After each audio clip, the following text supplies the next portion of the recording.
That brings me to tonight's speaker, Alex Kershaw.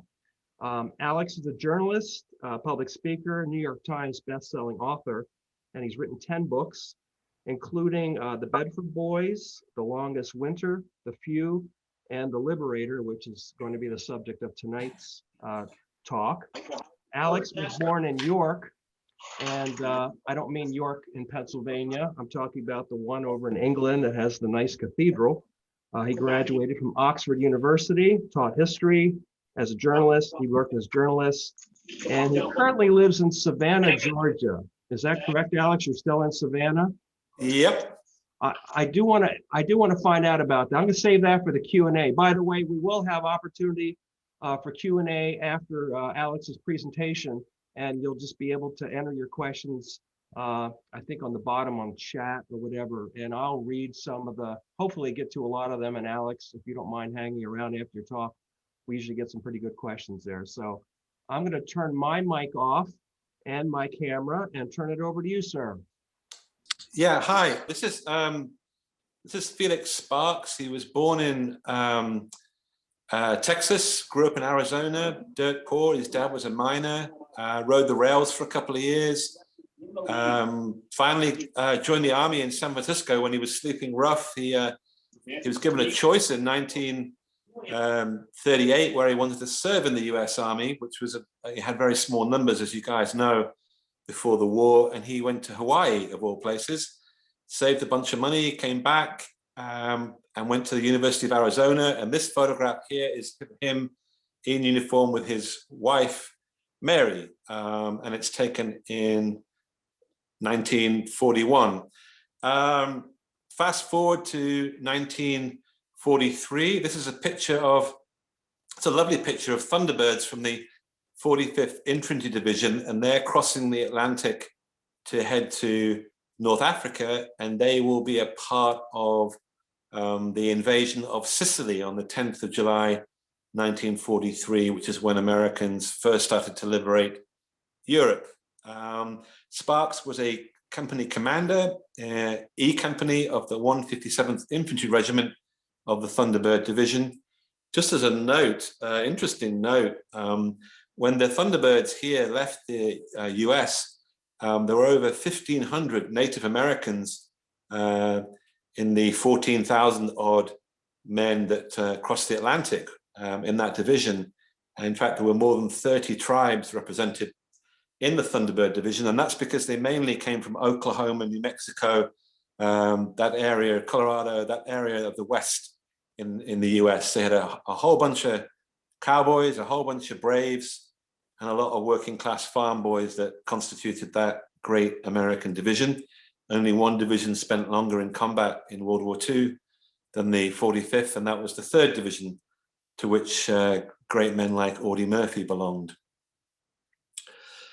There's a cover of the book, and the reason why I show you the cover is not because I'm blowing my own horn. I hate doing that, but this is actually a picture of a GI in Sicily. It's taken by the great Robert Capa, who many of you will have heard of, and you'll recognize a lot of his photographs. He took those amazing photographs on D-Day on Omaha Beach, and this is a really lovely shot taken near Troina in early August of 1943 that really captures what it was like to be a guy marching eternally toward ultimate victory, but starting off in Sicily, a very dry, arid place indeed. The 45th landed on the 10th of July, 1943. Their second amphibious invasion was September 1943 at Salerno, very touch and go affair. I'm sure, again, without repeating myself, I'm sure a lot of you know that at Salerno, we really came very close to defeat, perhaps the closest we came in the Mediterranean theater, literally just a couple of hours on the 13th of September 1943, decided whether we got to stay on mainland Italy or thrown back into the Mediterranean. And this is another Thunderbird. It's one of the many Native Americans who served in that division. He received the Medal of Honor for the breakout at Anzio in May of 1944. I'll pass on here. So 1943 September, we have Salerno. The Allies fought their way up the jagged spine of Italy, very difficult warfare, land of mountain mules and mud, a very frustrating warfare. We took one mountain and then the Germans simply defended the next. So it was a very bloody combat, and really we were driven to a standstill in the late fall, November, December of 1943. We really weren't going anywhere as we tried to hit Cassino. To try and break the deadlock in Italy, we launched the Anzio operation. That ended up being 3 more months of brutal deadlock and attrition before we finally broke out. And Rome fell on the 4th of June, 1944, just 2 days before, obviously, the 6th of June, D-Day. As Mark Clark, who was the head of the Fifth Army, said, somewhat with great frustration, I believe, we only had the headlines for 48 days, but Rome was the first Axis city in occupied Europe to fall to the liberators.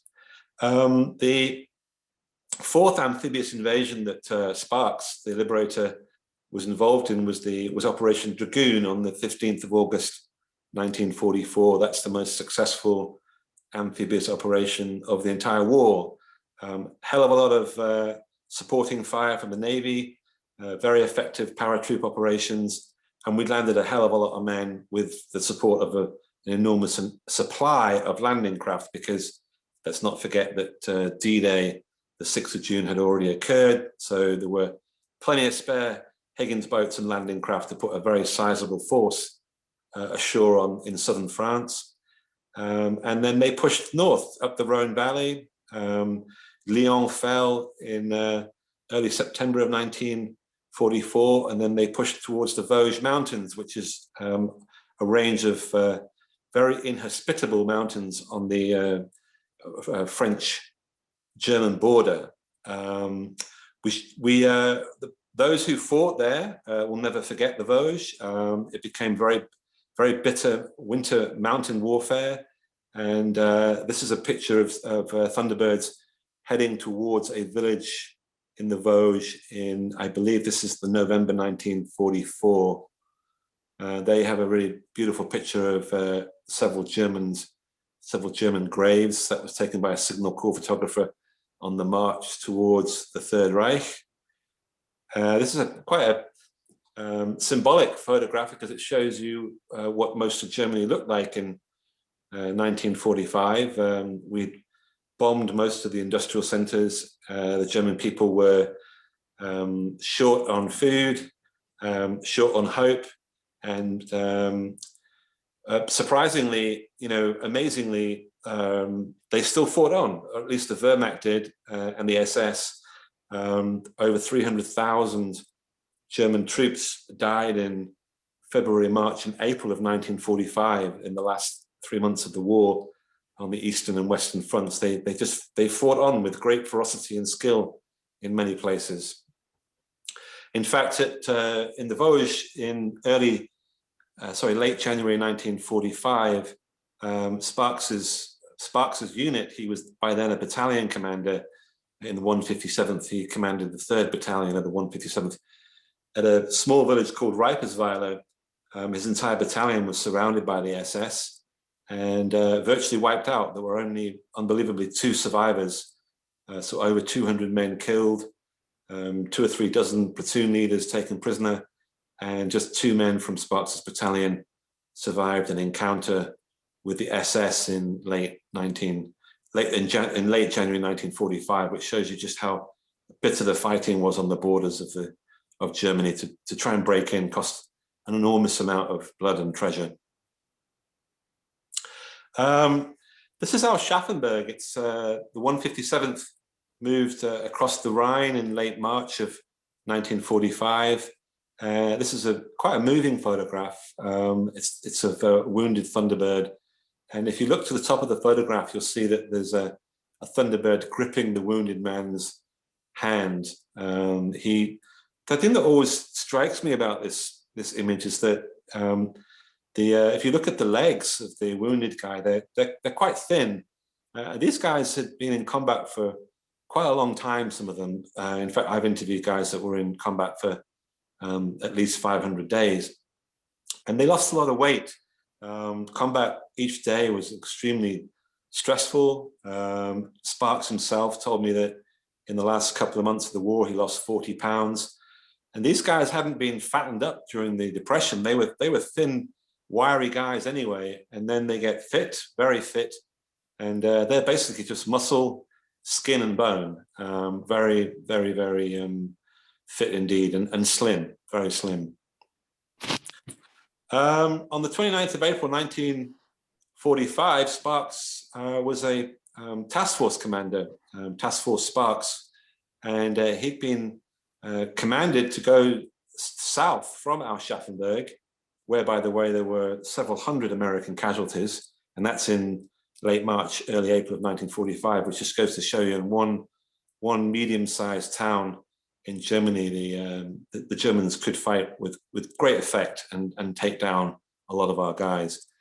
But anyway, the day that this photograph was taken is the day that Sparks, as a task force commander, was diverted from Munich. His main mission was to go down to Berchtesgaden in the Tyrol and hopefully track down and capture Adolf Hitler and his last supporters, last followers. Allied intelligence believed, incorrectly as it turned out, that Hitler was not going to make a last stand in Berlin, that he would go to Berchtesgaden and fight it out to the last bullet. So Sparks's job was to go get him. So he was very annoyed. He told me when I interviewed him, like 6 months before he died, that he was very annoyed that he's being diverted to a place called Dachau. He had no idea that it was a concentration camp. He'd never seen a concentration camp. All of these GIs that liberated Dachau on the 29th of April had no idea what a concentration camp was. They thought it might be a POW camp or some kind of military installation, but they certainly weren't ready to see thousands and thousands of dead bodies rotting in the spring sun in Dachau. You'll notice that this is a coal yard. Actually, there's a railroad track there, and the reason why the coal yard is empty, apart from men, is because the coal has been used and to burn the evidence. But they ran out of coal, and that's why there were literally, when Sparks entered on the morning of the 29th of April, there were literally piles of bodies everywhere because they hadn't been able to burn them. Sparks told me that it was something that was just beyond the human mind to get your head around. He just couldn't believe the scenes of depravity and brutality and evil that they encountered there. And he said also that, he'd seen everything. He'd seen wounded civilians, he'd seen maimed soldiers, he'd seen everything you can see in ground combat and this is, we believe, the 501st day that the Thunderbirds have been in combat in Europe. So, wounded badly twice, came back, went AWOL from a hospital in North Africa to rejoin his men in Italy, rose very quickly through the ranks. He's a lieutenant colonel here. That's his map in his pocket. And what's happened before this image was taken is that the I Company of the 157th, which Sparks is in direct control of, they've lined up a bunch of SS prisoners, not guards. Nearly all the guards fled in the 48 hours before this, before the camp was liberated. I should add that Dachau was the longest standing concentration camp in Nazi Germany. It was opened around 2 months after Hitler took power in 1933. And today, 29th of April, 1945, there are over 30,000 inmates. They come from more than 40 nationalities. And there are far more than 1,000 Catholic priests in Dachau. We believe that maybe 50,000 people have died in Dachau from disease, from being shot, from overwork and malnutrition during the 12 years that camp existed.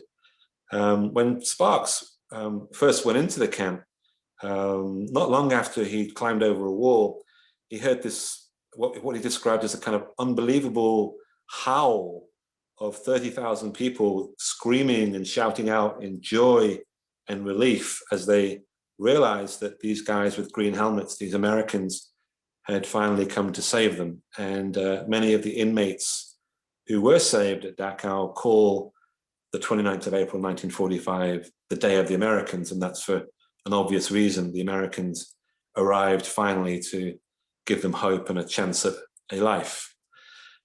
Sparks had been called out of his coal yard. He'd left I Company guarding around about 3 dozen or so SS prisoners who had their hands in the air and were lined up against the wall that you can see in the background. Unfortunately, some of his men opened fire on the SS. They killed, we believe, around about 12 and maybe wounded 24 more. A lot of the guys, as soon as the firing started, just literally jumped to the ground and weren't actually killed or severely wounded. Sparks was in a building nearby. He heard the firing and ran into the coal yard. And this is an image taken by a Signal Corps film cameraman. It's one of 4 frames from a moving film that were discovered in the late 80s, early 90s. The Signal Corps man had gone back home to New Jersey and stuck a canister of film in his garage and forgotten about it. But when they developed the film, this is what appeared, a whole bunch of images of what happened in the coal yard that day. So this shows Sparks firing his pistol and his hands thrust out. And what he's doing is he's telling his men to stop firing. He's a good officer. Of course you would do that. You don't shoot prisoners with their hands in the air. You try not to anyway. I mean, it happened many times in the heat of combat with the adrenaline pumping and rage at very high levels. Obviously prisoners were shot, but it's not something that you want to do, is leave a bunch of guys guarding dozens of prisoners with their hands in the air and then have them be shot behind your back. So he comes into the coal yard here and he stops the firing, and this became what was known as the Dachau Atrocity. I wouldn't call it an atrocity, but it was certainly one of the most notorious incidents in the European theatre where GIs killed the enemy. Now, the question I would pose to people who are still watching is that what would you do if you fought for so long to liberate Europe, if you'd encountered the SS several times? This guy here, 26 years old, has lost an entire infantry company at Anzio, 200 guys, and he's lost an entire battalion to the 6th SS in January of 1945, just 3 months before this image is taken. What would you do if you were surrounded by scenes of unimaginable evil? Sparks himself said that he had vomited when he first arrived at the outskirts of the camp. These guys, their first introduction to Dachau was what was called a death train of over 2,000 dead men, women, and children. And they were enraged, and they were tired, and they were brutalized, and they were angry, and they were grief-stricken, and they were disgusted, and they just wanted it all to end. They knew they were very close to the end of the war, and they just wanted all of this nightmare to just end. The only thing that any of them wanted was just to go home. And that's certainly what Sparks wanted to do, because he had a 2-year-old kid that he'd never held in his arms. His wife was 7 months pregnant when he left the US, and he hasn't seen his son. I should add that on that pistol, on the butt of that pistol, under the grips, is a picture of his wife and son, who he hasn't seen for over 2 years by the time this image is taken. So Sparks had an encounter with General Patton in May of 1945. There was a court-martial, charges were drawn up. Patton apparently dumped them in a waste bin after finding out what Sparks had actually done in World War II. He'd served under Patton in Sicily, of course, and said, go home, you've been a good soldier.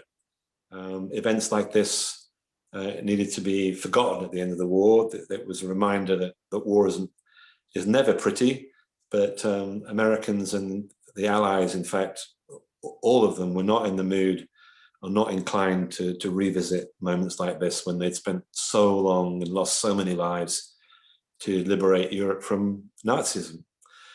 Sparks came back, met up with his wife, saw his son, went back to college, became a lawyer, successful prosecutor, lived in Colorado until he passed away at almost age 90 in 2007. I was actually a Supreme Court Justice on the Colorado Supreme Court for a while, was on the Water Conservation Board. So if you happen to live in Colorado and turn on your tap, the reason why that's Colorado water and you can access it is because this man here fought very hard to protect water sources and supplies for Coloradans while he was on that conservation board.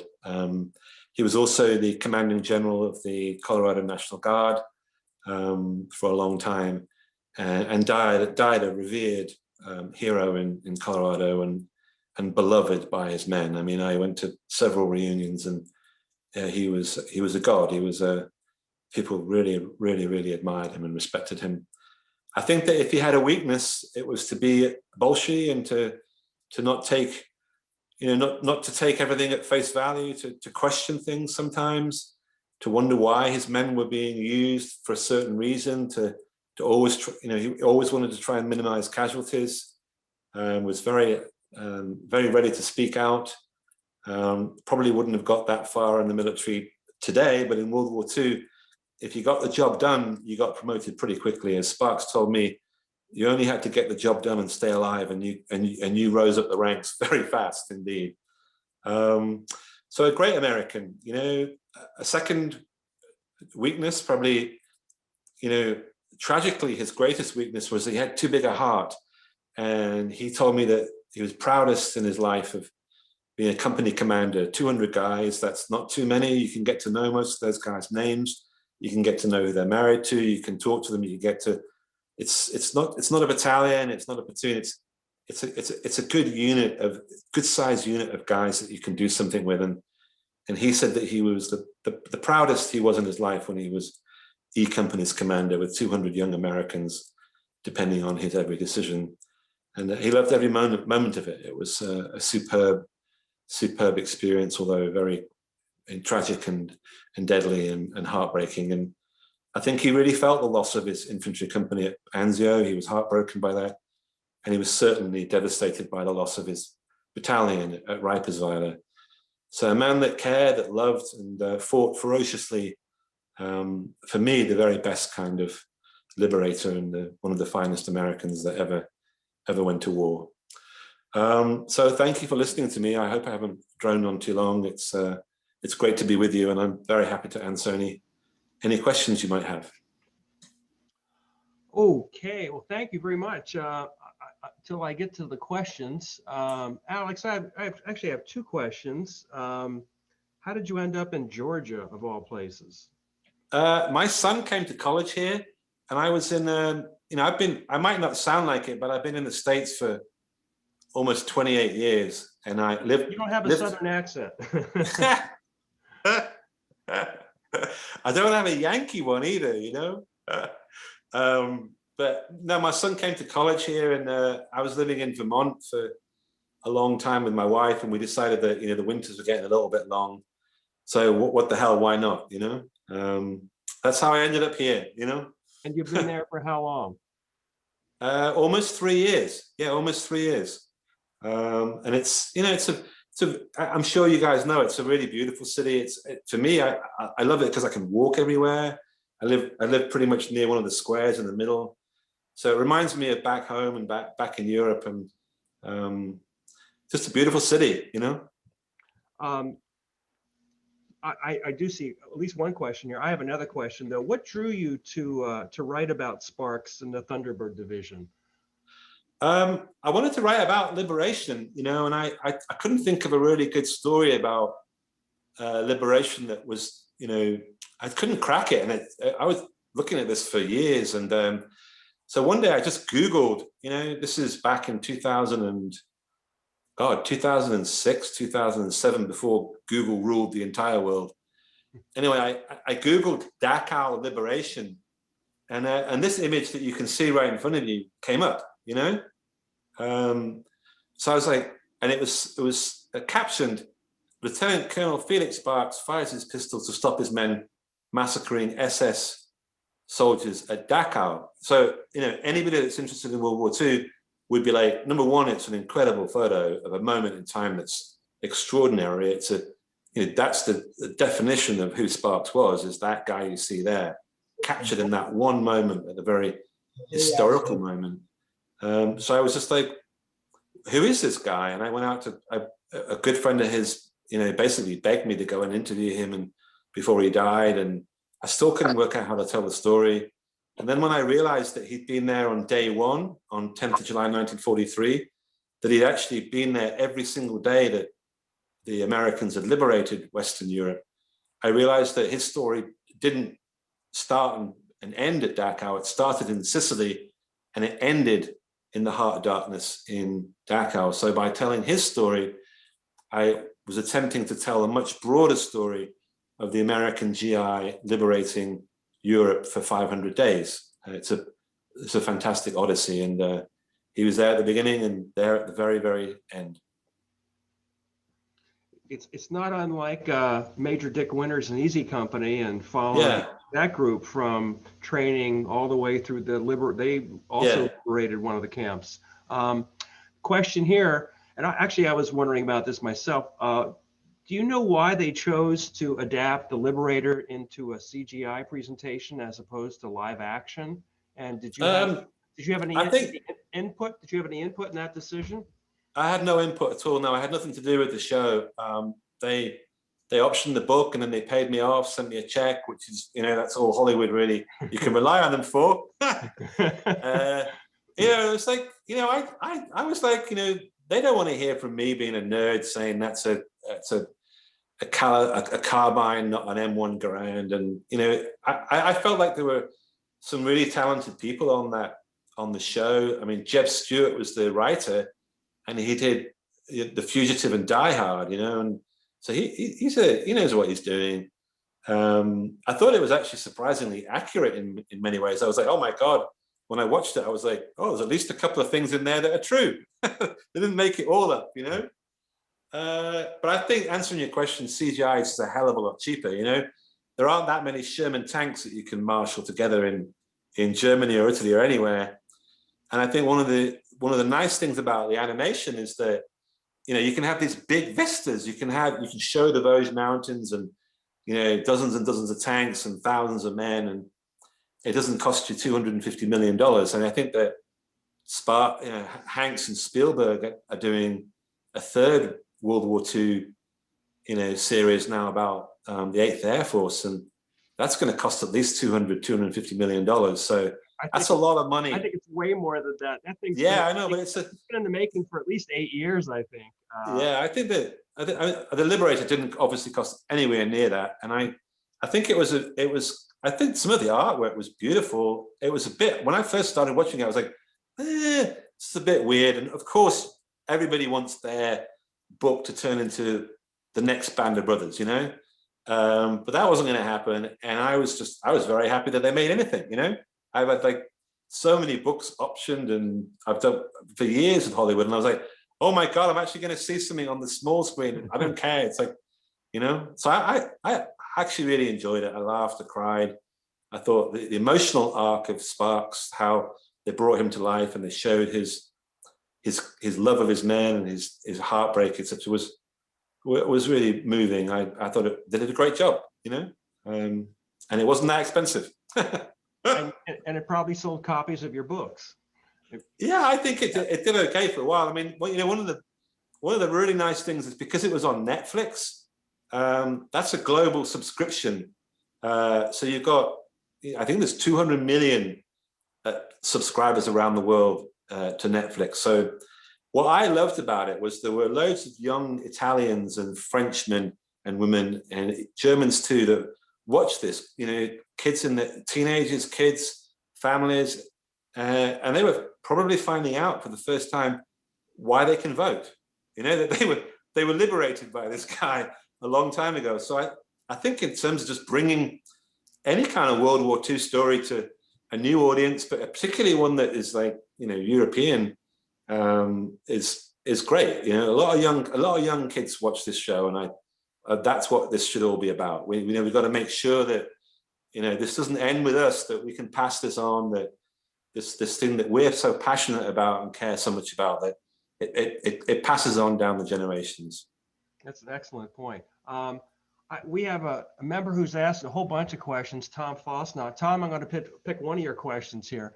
Alex, could you discuss the fighting that went on in or around Munich leading up to the liberation of Dachau and Munich in general? Well, Munich was liberated the next, I mean, Dachau is about 15 miles to the north. I believe it's almost due north of Munich. So Sparks was headed towards Munich that morning of the 29th of April. There was minimal fighting. It was Munich. He set up his headquarters for the 157th on the 1st of May. Actually, the headquarters for his regiment was the Hofbrauhaus. I don't know whether anybody's nodding there. You know, whether you had a really good stein of beer in the Hofbrauhaus. Yeah, it's a really popular tourist spot in Munich, and it's obviously the site of the 1923 beer hall putsch. So it was really ironic. I actually interviewed, without going off track, I interviewed the captain, a captain from called Ant Spears, who actually was in the 157th, and he showed me a photograph, and he actually chalked up 157 HQ in chalk above the entrance to the Hofbrauhaus. So what more symbolic, fitting place to end the liberation of Europe by scratching your name and your regiment's number above where Hitler kicked off in 1923, you know. But minimal fighting around Munich. A lot of problems later in May with fraternization between the 45th and other units that were in Munich. It was almost like the day the guns stopped firing. Thunderbirds were dating Fräuleins. They couldn't wait to go and drink a beer and dance with a beautiful blonde, you know. But not much fighting in Munich. It wasn't street fighting to any real extent. Not like Nuremberg, where you had a bloodbath in Nuremberg that was held very, very fiercely by elements of the SS, etc., because it was so symbolic. You know, Nuremberg, where the rallies occurred in the 30s, it was Hitler's favorite city, and it represented it was a symbolic victory for the Americans when we took Nuremberg and blew up that big swastika above the Zeppelin Stadium. But not so much in Munich. It was, you know, we're right at the end of the war here, and there was no real concerted effort to defend Munich. Alex, I got an interesting pair of comments from the same person. The person commented that her father took her to Dachau in 1952, and the place still smelled of death, and she revisited the place in 2019, and she said it was so sanitized as to be really disappointing. How do you, have you been to any of the places? I mean, have you had that same experience that and I was there in 2014, not knowing what it was like earlier, but it seemed very park-like. You know, I mean, it was very nice looking. It was sometimes to really concentrate the fact this was a death or concentration camp. Yeah, I've been to Dachau several times. I've also been to Buchenwald and other places, and it's, you know, it's impossible now to recreate the sense of, you know, deprivation and the smell, the scenes that these guys encountered. It's just not going to happen. I think you can do it through, you know, documentaries to some extent and exhibits. But yeah, I would agree. It has been sanitized. You know, the only way that you could desanitize it would be to just, you know, have thousands of dead, rotting bodies everywhere. That's what it was really about, you know. So I do think, though, that in a way the Germans have done a really good job of trying to educate new generations about the Holocaust. It's a big deal there, you know. People, whether they like it or not, can't forget. You know, when I've been there, there've been several school parties of German kids there being taken around. So yeah, I think if you want to be, you know, Auschwitz is a lot different. You really feel the heaviness there. It just really you can sense the loss and the overwhelming numbers just befuddle you. But yeah, I would agree. Dachau is you know, like most of those camps, it doesn't evoke what it was really like. What's your next book project, Alex? I'm doing a book about 4 Medal of Honor recipients from the 3rd Division.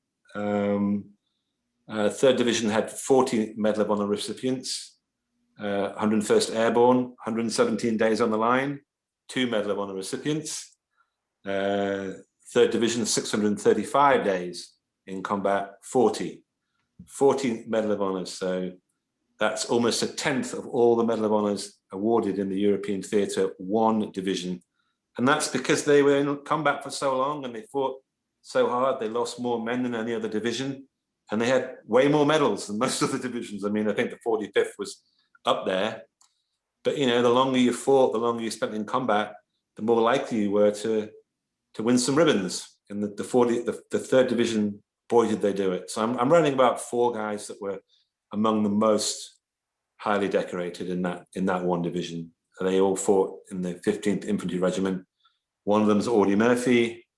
Another one's called Lieutenant Colonel Keith Ware, a guy called Michael Daly from Connecticut, and a guy called Morris Britt, who actually became the first American, believe this or not, first American to gain every medal for valor in a single war.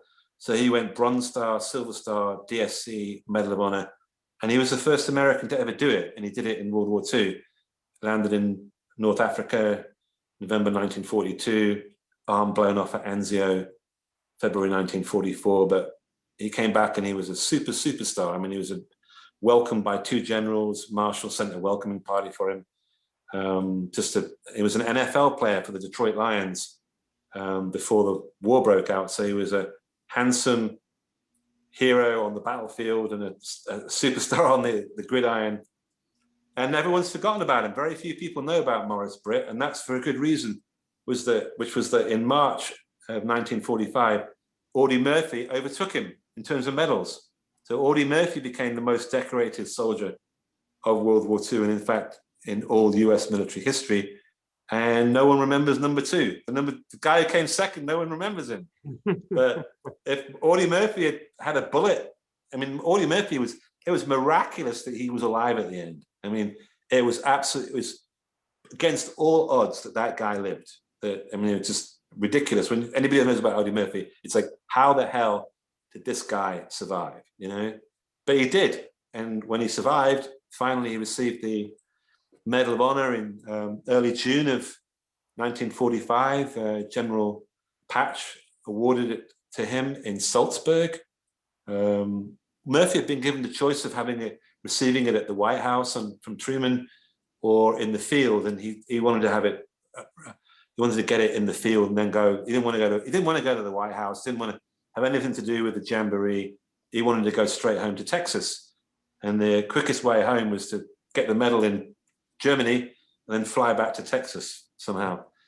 But anyway, it's a story about these 4 guys and how they all intersected during the war and after the war, how they fought in the same battles, and you know what the weight of that medal means. You know, to be the medal guy, to be the medal man.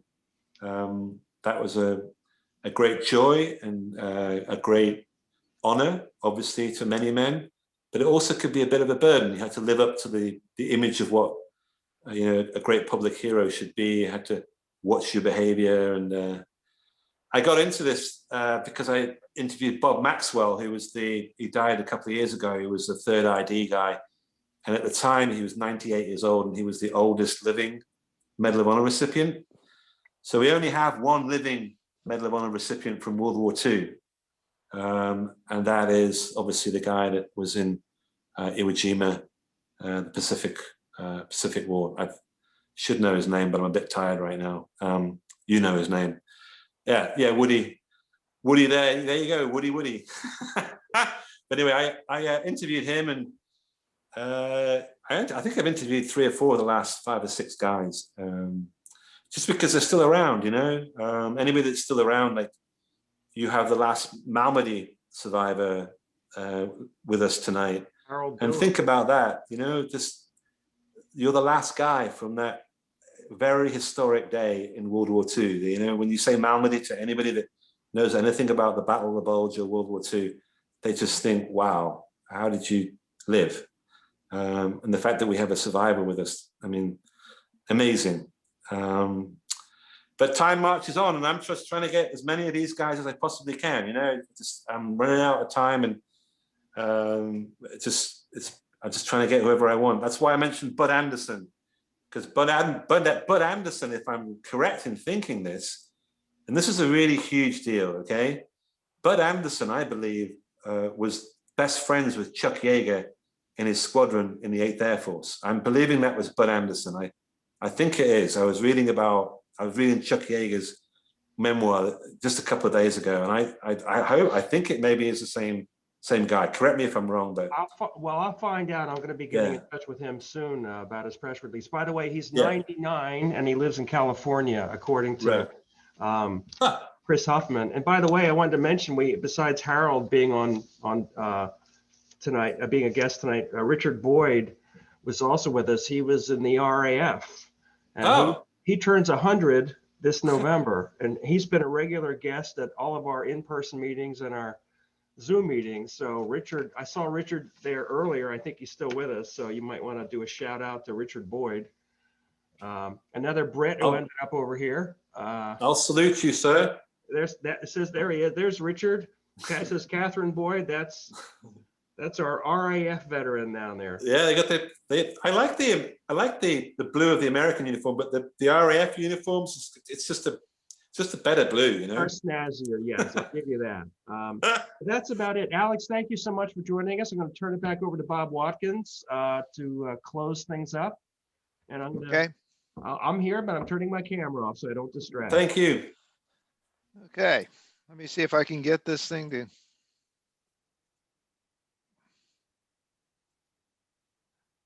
Go here.